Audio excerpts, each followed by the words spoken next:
You ever try to do a simple project on a Saturday morning and end up wasting half the day just looking for your tools? Let me paint a picture. There's this retired guy down the street. His garage? Spotless. Pegboard walls, labeled bins, floor so clean you could eat off it. He decides to fix something, walks in, grabs his Dremel rotary tool, and gets to work. No fuss, no delay. Now, contrast that with the rest of us. We've got full-time jobs, kids to shuttle to soccer and piano, and a garage that looks like a tornado hit a flea market.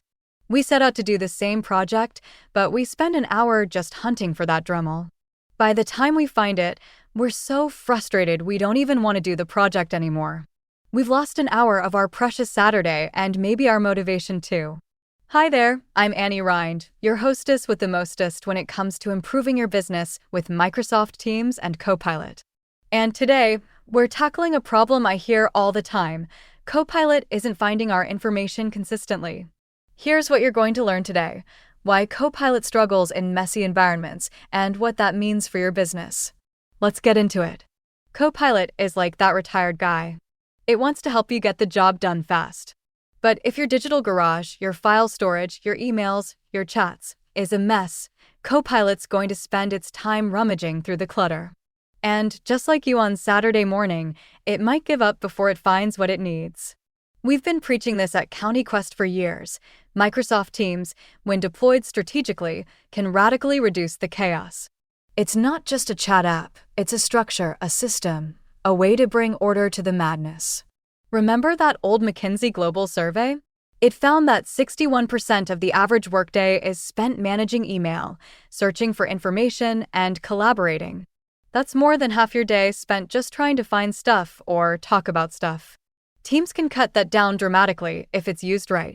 But here's the rub. Most folks hear that and think, that's a great idea, but we don't have time to clean up our digital garage.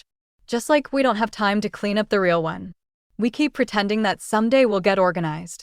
Someday we'll sort our files. Someday we'll clean up our inbox. But someday never comes. And now, Copilot's here. It's not just Teams anymore. Copilot is the handyman that can transform your business, but only if it can find what it needs. Yes, Copilot can work in messy environments. It's smart. It can dig through the rubble. But if you want it to shine, if you want it to be that retired guy with the spotless garage, you've got to give it order. Copilot loves good file names, clear metadata, and well-structured Teams channels. It thrives on clarity. Without that, you risk Copilot missing something crucial. You risk it giving you half an answer when you need the whole story. That's the bad news. The good news? There are best practices for cleaning up your environment that aren't painful. You don't have to Marie Kondo your entire digital life overnight. You just need a plan, and that's what we'll cover in the next 2 episodes. So if you're frustrated that Copilot isn't finding your stuff, don't blame the tool. Blame the garage. And then, let's get to work organizing it. This is Annie, signing off until next week.